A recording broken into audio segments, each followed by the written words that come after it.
दोस्तों मैं हूं अभी जिम कॉर्बेट के गांव छोटी हल्द्वानी। वो जो आपको सफ़ेद रंग का दिख रहा है ये जिम कॉर्बेट का घर था। इसमें जिम कॉर्बेट रहते थे।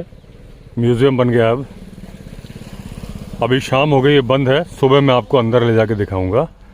ये जो दीवार आप देख रहे हैं इसका कंस्ट्रक्शन, ये 7 किलोमीटर लंबी दीवार जिम कॉर्बेट ने ही बनवाई थी। ये जो गाँव आप देख रहे हैं, ये पूरे खेत खलिहान देख रहे हैं। सामने का नज़ारा देखिए। ये पूरा गांव जिम कॉर्बेट ने बसाया था। तो वो घर था जिम कॉर्बेट का। इसके बगल में जिम कॉर्बेट ने करीब 225 एकड़ ज़मीन खरीदी थी 1500 रुपये की 1915 में, और वो 15 फैमिलीज़ में डिवाइड कर दी थी। फ्री ऑफ कॉस्ट उनको दे दी थी। ज़्यादातर वही फैमिलीज़ हैं। कुछ लोगों ने ख़रीद फरोख्त कर ली तो कुछ बाहर के भी आ गए हैं।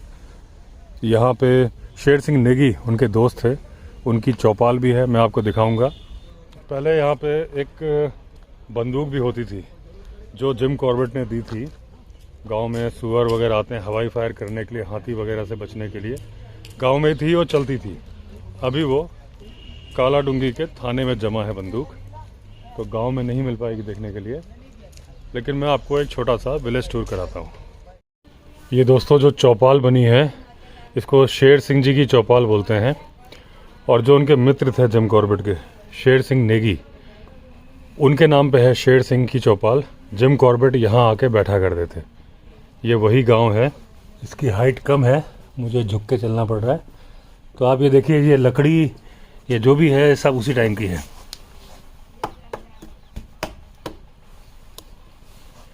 ऊपर भी लकड़ी की छत है। ये दीवार है, ये खंबे आपको दिख रहे हैं मिट्टी के टाइप के। ये आला बना हुआ है, ये गोल गोल खंबे। यहाँ बैठक लगती थी शाम को। जिम कॉर्बेट भी आते थे, गांव के उनके दोस्त बैठते थे। अब मैं इसको आपको बाहर से दिखाता हूँ। ये देखिए, जो ये बंदूक थी,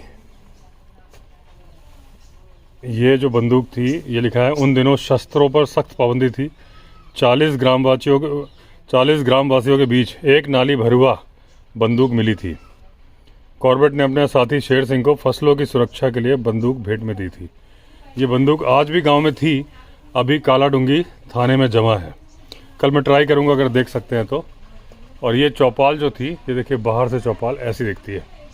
बाहर आला बना हुआ है, इस तरह से गोल पिलर हैं, वुडन छत है, छत उसके ऊपर टीन की भी लगी हुई है, साइड से पिलर, और ये स्टेयर्स बनी हुई हैं।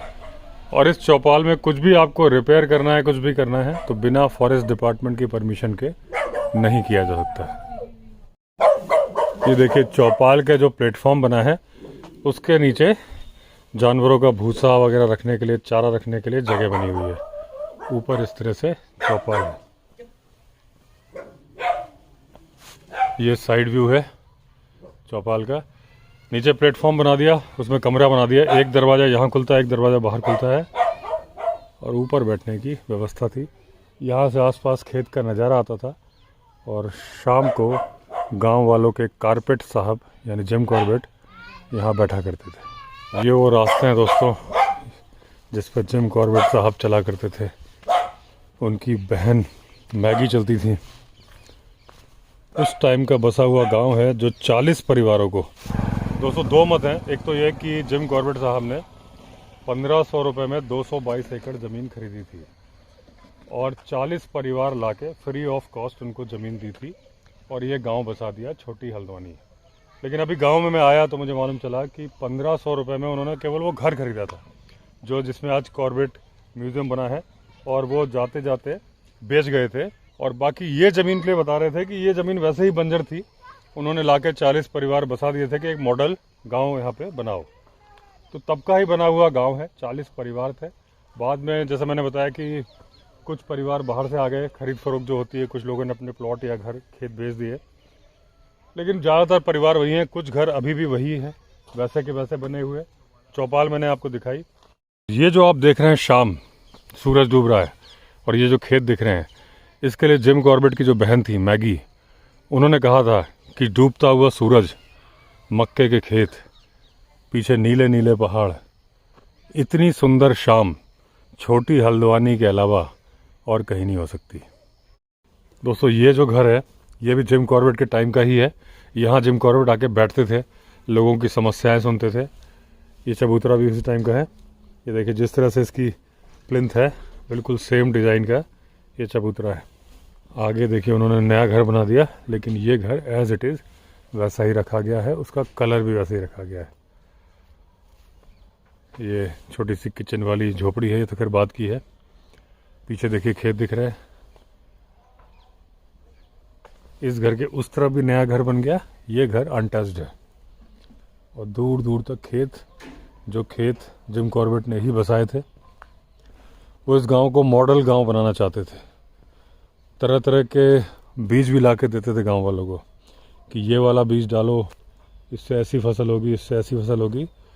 और दिन भर यहीं उनका घूमना था। जब वो शिकार पे नहीं होते थे तो उनका ही बसाया गांव था, यहीं घूमा करते थे, मॉर्निंग वॉक, इवनिंग वॉक, और पास में ही रहते थे। ये है सनबर्ड गेस्ट हाउस जिसमें मैं रुका हूँ छोटी हल्द्वानी में। अपनी पार्किंग है।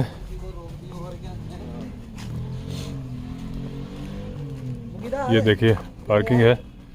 इस तरह से एक ये आर्मेचर हाउस बनाया है, थोड़ा सा काम चल रहा है अभी मेंटेनेंस का। इस तरह से कमरे हैं, ये गेस्ट हाउस के कमरे हैं।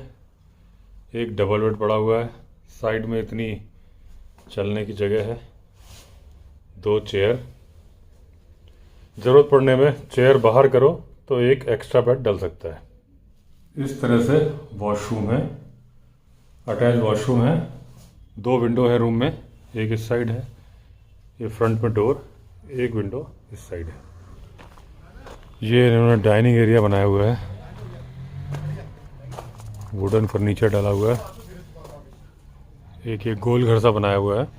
ये शाम का नज़ारा है जिम कॉर्बेट के गांव में, गेस्ट हाउस के अंदर। ये डाइनिंग टेबल है, यहाँ बैठ के आप खाना खाइए। पुराने ज़माने का 2 in 1 जो होता था, रेडियो और कैसेट प्लेयर, उसकी एक झलक। ये टायर की मोटरसाइकिल बनाई हुई इन्होंने, टायर से ही डेकोरेशन है, झूला लगा हुआ है। एक कॉटेज ये है, ये पाथवे है। एक रूम ये है, एक ये। अगर आप जिम कॉर्बेट नेशनल पार्क की सफारी पे आ रहे हैं, एक ऑप्शन ये भी है कि आप जिम कॉर्बेट के गांव में रहें। यहाँ से 25 किलोमीटर दूर है कॉर्बेट नेशनल पार्क के गेट्स, जो बिजरानी वगैरह है। सफारी के लिए आप यहाँ से जा सकते हैं और एक विलेज टूर भी कर सकते हैं जिम कॉर्बेट का। वो सारी जगह देख सकते हैं जहाँ कॉर्बेट रहते थे, जहाँ घूमते थे, जिस चौपाल में बैठते थे। ये देखिए डॉगी है, बहुत प्यारा कुत्ता है, लेकिन इसके साथ इसकी एक दुख भरी कहानी ये है कि इसको दिखता नहीं है। बचपन से ही इसको आंखों से दिखाई नहीं देता। चलती है, खेलती है, लेकिन सूंघ के। इसे कुछ मैं दिख नहीं रहा हूँ अभी।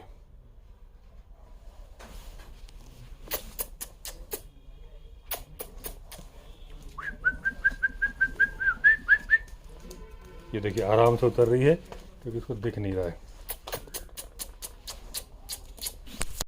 अभी इसने कैमरे में ही पंजा मार दिया।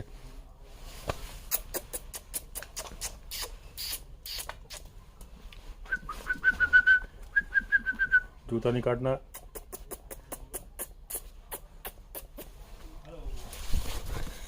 ये अंदाजे से ऊपर उठती है ना तो ये कैमरे में टकरा जाती है। देखिए इसकी आइज देखिए आप, इसकी आइज देखिए, इसको बेचारे को दिखाई नहीं देता। ये आर्मेचर हाउस है, मचान पे बना हुआ है। इस तरह से वॉल में आर्टिफिशियल ग्रास लगाई हुई है। डबल बेड है, ऊपर ऐसी लाइट्स लगी हुई हैं। इस विंडो से नज़ारा आता है। ये अटैच वॉशरूम बनाया हुआ है,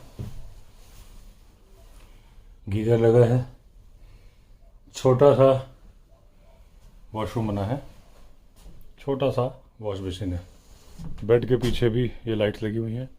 रूफ देखेंगे तो इस तरह से वुडन है, ये पूरा साल की लकड़ी का बना हुआ है। आर्मेचर हाउस की बालकनी से ऐसा नज़ारा आता है गांव का। इस साइड वो बाकी के 3 कमरे नज़र आते हैं, नीचे कार पार्किंग, ये बालकनी है और उसमें ये सनबेड पड़ा हुआ है यहाँ पे। ऐसी स्टेयर्स बनी हुई हैं।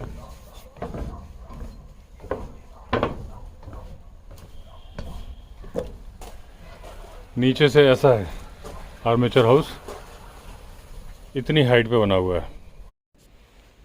रात का व्यू कुछ ऐसा है लाइट्स का।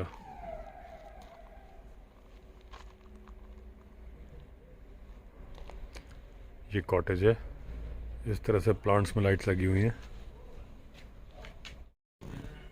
ये डाइनिंग एरिया है।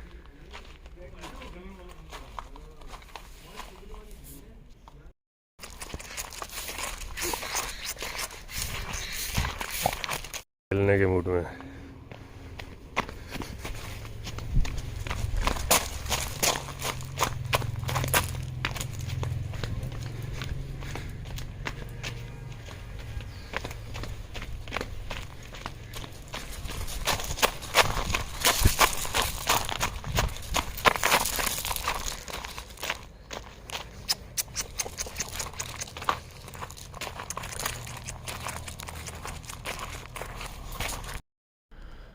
तो दोस्तों ये है सनबर्ड होम स्टे और ये है मुकेश नैनवाल जी जो यहाँ के ओनर हैं। मुकेश जी कितने कमरे बनाए आपने? सर हमारे पास अभी 6 कमरे हैं जिसमें से एक आर्मेचर हाउस है, बाकी इंडिपेंडेंट रूम है अपने अपने। अच्छा, ये आर्मेचर हाउस है ना? और इस तरह से बाकी इस तरीके से रूम है जो हमारे हैं। हाँ, तो ये इधर 3 हो गए, ये 3 पीछे को है। हाँ। एक ये रहा, अच्छा। एक हो रहा सामने, वो हमने मतलब पहाड़ी लुक टाइप दिया। अच्छा ठीक है। तो और एक ये आर्मेचर ये आर्मेचर, और इसमें क्या बना रहे हो आप? सर ये भी मतलब ये प्रॉपर ट्री हाउस बनेगा। जैसे ये तो आर्मेचर हाउस है, हाँ। लेकिन हम इसको प्रॉपर ट्री हाउस बनाएंगे। जैसे इसको बढ़ा के आगे को, हाँ। जैसे हमने पेड़ लगा दिए अभी से, हाँ। तो ये पूरा ये पेड़ इसको कवर करता हो जाएगा। बाद में इसको हम मतलब एक प्रॉपर ट्री हाउस बना देंगे। अच्छा अच्छा। और ये आपने ये कैसे बनाए हुए हैं? सर ये मतलब बेसिकली मैं स्कूल टीचर हूँ, तो मैंने मतलब क्या है कि बच्चों के साथ काम करता रहता था, तो मुझे उनको अट्रैक्ट करने के लिए चीज़ें बनानी पड़ती थी। तो मैंने गमले, जो फ्लावर पॉट होता है, उसको मिनियंस टाइप बना दिया। ये अच्छा, ये लकड़ी है? हाँ जी हाँ जी सर, ये लकड़ी है और ये ऊपर से इसका फ्लावर पॉट है। तो उसको ड्रॉ करके मिनियंस टाइप बना के ऊपर से हमने गमले लगा दिए। तो अरे बहुत बढ़िया है। बाकी ये सारी लकड़ी है? हाँ जी सर, ये सब लकड़ी है। बाकी टायर से भी अपने इस तरीके से बना के रखा, मतलब पूरा चाइल्ड फ्रेंडली बनाया, ताकि मतलब अगर बच्चा यहाँ पे आए तो वो चीज़ों को एंजॉय करे, चीज़ों को लेके। ये है इसका। नहीं, बहुत अच्छा बनाया। ये आपने बाइक बना दी है टायरों की। जी सर। ये डाइनिंग है आपका? ये सर हाँ, मतलब डाइनिंग है, पार्टी स्पेस है, मतलब अच्छा। आराम से कुछ भी खा पी लो, कुछ भी करना।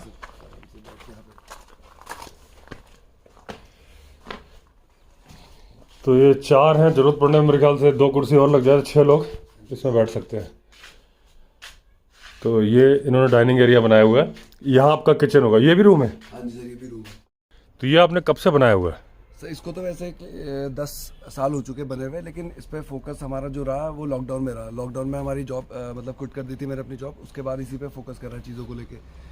अच्छा, मतलब ये सारा जो सेटअप है 1-2 साल के अंदर ही हुआ है? हाँ, ये सारी चीज़ें अभी बनाई है। हाँ, हाँ। और हम इसको मतलब भी डेवलप करते जा रहे हैं, छोटी छोटी चीज़ें इसमें ऐड ऑन करते रहेंगे। जैसे हम लोग अभी हमारा नेक्स्ट प्लान है कि इसमें हम स्विमिंग पूल ऐड करेंगे। अच्छा। एक्टिविटी एरिया बनाएंगे ताकि बच्चे यहाँ पे आए तो इन्जॉय करें चीज़ों को। स्विमिंग पूल कहाँ बनाओगे आप? तो ये नेक्स्ट इसके बगल में ही हम लोग। अच्छा, ये लैंड आपकी है? हाँ जी सर। अच्छा अच्छा। तो ऐसा छोटा छोटा मतलब हल्का हल्का काम करते हुए हम आगे बढ़ने की। अच्छा, जैसे कोई आके यहाँ रहेगा तो क्या क्या कर सकता है? वैसे तो यहाँ पे हमारा ये जो पूरा जो विलेज है, ये हेरिटेज विलेज के नाम से मतलब है famous. Jim Corbett heritage village, छोटी हल्द्वानी के नाम से। तो यहाँ पे मतलब बौर कैनाल है और आयरन फाउंड्री है। ये जस्ट बगल में ही हमारा जिम कॉर्बेट का म्यूजियम है। तो अगर गर्मियों के टाइम पे अगर आप यहाँ पे आते हो तो यहाँ पे हमारा एक तो पूरी नदी का एक पूरा सिंचाई विभाग ने मतलब वो बना रखी है, नहर टाइप। तो उसमें आप बढ़िया नहाते एंजॉय करते सारी चीज़ें। बाकी जिम कॉर्बेट की सफारी वगैरह है। तो जिम कॉर्बेट कितना दूर है यहाँ से? 25 किलोमीटर है। 25 किलोमीटर? हाँ, तो 25 तो जा सकते हैं।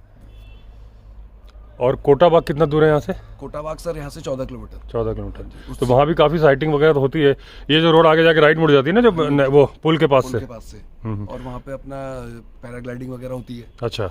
और बाकी उससे लगता ही पॉलगढ़ रेंज है। हाँ। तो वहाँ से अगर आप जा रहे हैं तो मतलब वो नेशनल पार्क का एरिया है, पॉलगढ़ रेंज जो गेट बना हुआ है। हाँ हाँ। वहाँ से भी आप जा सकते जिम कॉर्बेट ने फेमस टाइगर मारा था, बैचलर ऑफ पावलगढ़। हैं। हाँ जी। वो वहीं का टाइगर था।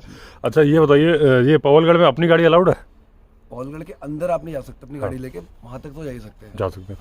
नैनीताल कितना दूर है यहाँ से? नैनीताल 32 किलोमीटर। 32, मतलब सुबह जाके शाम को नैनीताल से आ सकते हैं वापस। और खुरपाताल कितना दूर है? खुरपाताल तो सर नैनीताल वाले रास्ते में ही है ना। 8 किलोमीटर पहले है, 8 किलोमीटर मतलब 25 किलोमीटर होगा। हाँ जी सर। 24-25 उससे किलोमीटर। पहले उसके बाद फिर आपका सड़ियाताल वाटरफॉल पड़ता है, हाँ, फिर उसका सड़ियाताल लेक पड़ता है जहाँ पे मतलब स्पोर्ट्स एक्टिविटी होती है, वाटरफॉल, बोटिंग वगैरह होती है। बोटिंग वगैरह। हाँ। और मतलब सड़िया ताल कितना होगा यहाँ से सड़ियाताल वहाँ से खुरपाताल से 2 किलोमीटर ऊपर। ऊपर? हाँ जी सर। हाँ। और ये हल्द्वानी कितना है? हल्द्वानी है 25 किलोमीटर। 25 किलोमीटर। तो मतलब अगर कोई ट्रेन से भी आ रहा है हाँ जी सर। तो ये 25 किलोमीटर दूर से आ सकते। पिकअप ड्रॉप आप देते हो? हाँ अगर बोले तो। हाँ, ऑन एक्स्ट्रा पेमेंट कर सकते हो ना, इंतजाम कर। तो दोस्तों ये है सनबर्ड होम स्टे। 6 कमरे हैं, फैमिली ग्रुप, किसी भी तरह कॉर्पोरेट ग्रुप। और अगर आप जिम कॉर्बेट कई बार आ चुके हैं तो एक बार आप जिम कॉर्बेट के गांव में रहिए, गांव की फील लीजिए। सफारी तो आप कर ही सकते हैं, नैनीताल भी घूम सकते हैं, काफ़ी कुछ 2 नाइट 3 डे के लिए बहुत कुछ है यहाँ पे। एक मुकेश जी का नंबर आपको डिस्क्रिप्शन में मिल जाएगा। तो दोस्तों ये थी इन्फॉर्मेशन सनबर्ड होम स्टे के बारे में। अगर आपने चैनल सब्सक्राइब नहीं किया है तो चैनल सब्सक्राइब कर लीजिए। चलिए फिर मिलते हैं अगले वीडियो में, तब तक के लिए all the best. Vande Mataram.